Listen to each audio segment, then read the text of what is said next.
ধর্ষণের অভিযোগে গ্রেফতার বিজেপি নেতা। গতকাল বিজেপির এসটি মোর্চার নেতা গ্রেফতার। 2023-এ ধর্ষণের মামলায় সিউড়ি আদালতে পেশ।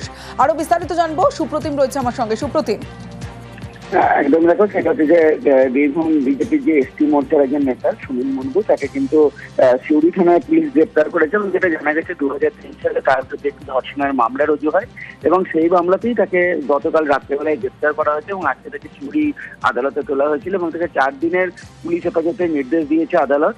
এবং যেটা জানা গেছে 2023 সালে মহিলাকে ধর্ষণের অভিযোগ ওঠে এবং তখনই কিন্তু এই মহিলা সিউড়ি থানায় একটি অভিযোগ দায়ের করে, সেই মামলাতেই কিন্তু তাকে গ্রেপ্তার করা হয়। যদিও বিজেপি নেতা দাবি হচ্ছে তাকে কিন্তু সম্পূর্ণ ফাঁসানো হয়েছে। বেশ,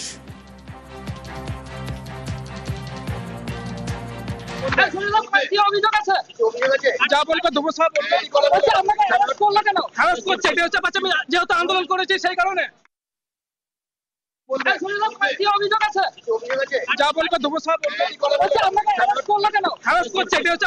যেহেতু আন্দোলন করেছে সেই কারণে সিউড়ি থানার এরিয়ার ঘটনা। এটা পুরো অভিযোগ হচ্ছে যে তাকে তার ওপরে 2023 সালের 6 থেকে 7 মানে জুলাই, 20/6/23 থেকে 21/7 জুলাই পর্যন্ত তার উপর রেপ করা হয়েছে। যে অ্যাকিউজ হচ্ছে সুনীল মুন্ডু, তাকে অ্যারেস্ট করে।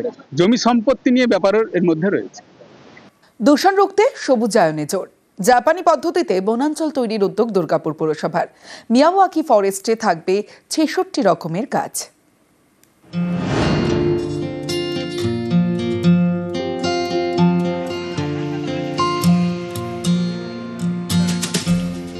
দুর্গাপুরে তৈরি হবে বনাঞ্চল, সেই কাজেরই শিলান্যাস হয়ে গেল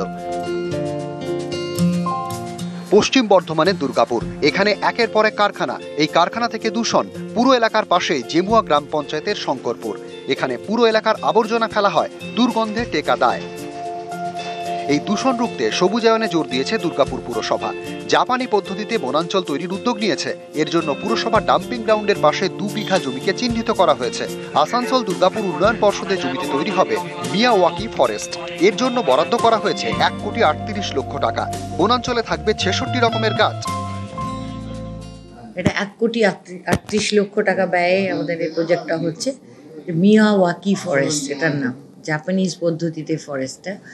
এটাতে 66 রকম প্রজাতির গাছ থাকবে এবং এটা সব থেকে যেটা খুবই সেটা হচ্ছে যে একটা নির্দিষ্ট টাইম অবধি ওটাকে একটু কেয়ার করতে হয়, তারপরে কিন্তু যে ওর রক্ষণাবেক্ষণ, ওকে জল দেওয়া, দেখাশোনা করা, এগুলো করতে হয় না।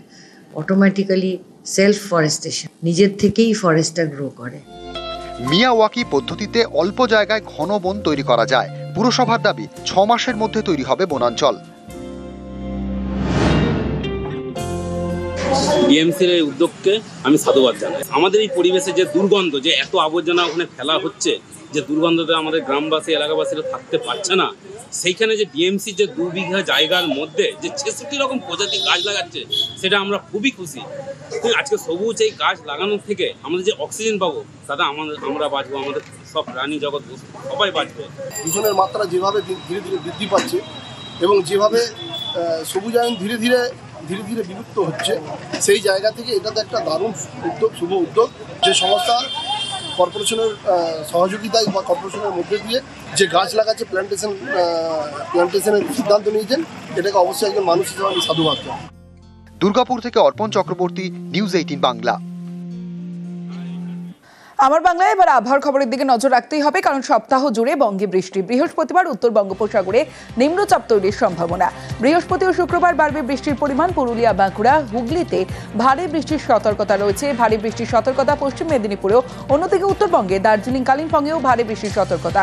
শনিবারের পর থেকে বৃষ্টি কমবে, এমনটাই জানাচ্ছে হাওয়া অফিস।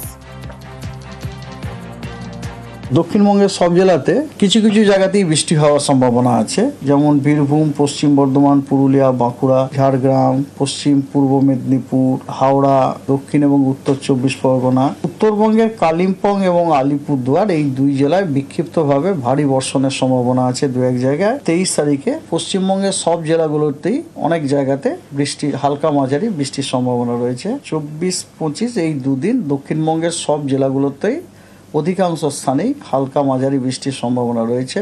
আর 26 তারিখ এবং 27 তারিখ এই 2 দিন পশ্চিমবঙ্গের সব জেলাগুলোতেই অধিকাংশ স্থানে হালকা ও মাঝারি বৃষ্টির সম্ভাবনা রয়েছে। দিলীপ ঘোষ খড়গপুরে আজকে শহীদ স্মরণ সভা করলেন। 2021 সালের ভোটের পর থেকে যতজন বিজেপি সমর্থক কর্মী খুন হয়েছেন তাদের প্রতি শ্রদ্ধা জানাতে দিলীপ ঘোষ আজকে খড়গপুরে 21শে জুলাইয়ের দিনই শহীদ দিবস পালন করছেন তার কথা মতো, এবং জমায়েত হয়েছিল খড়গপুরে। দিলীপ ঘোষ কি বললেন দেখাবো। যারা ঘাম ঝরিয়ে বুকে রক্ত দিয়ে পার্টিকে দাঁড় করিয়েছেন তারা একটু বিভ্রান্ত হয়ে গেছিলেন। সাংবাদিক বন্ধুরা সকাল পর্যন্ত জিজ্ঞেস করছেন দিলীপদা কোন মঞ্চে থাকবে। সবাই জানতো পশ্চিমবাংলায় 21 জুলাই একটাই মঞ্চ হয়, ধর্মতলা। যারা মাঝখানে কনফিউশন তৈরি করেছে, কর্মীদের বিভ্রান্ত করেছিল দিলীপ ঘোষ টিএমসিতে যাবে, যারা বলেছিল তারা ডিম ভাত খাওয়া পাবে। বিজেপির কোন কর্মী বিশ্বাস করেনি, কিন্তু মাথায় একটু সন্দেহ এসছে। দিলীপদা জোরে রাখুন, রক্ত দিয়ে ঘাম দিয়ে পার্টি দাঁড় করিয়েছি, যতক্ষণ না নবান্নে ভারতীয় জনতা পার্টির নেতা বসেছে এই লড়াই চলবে। 21শে জুলাই পালন করলো কংগ্রেসও। প্রাক্তন প্রদেশ কংগ্রেস সভাপতি অধীর রঞ্জন চৌধুরী নদিয়ার কালীগঞ্জে আজকে পালন করলেন 21শে জুলাই, এবং সেই মঞ্চ থেকেই, কালীগঞ্জের মঞ্চ থেকেই সুর চড়ালেন অধীর রঞ্জন চৌধুরী।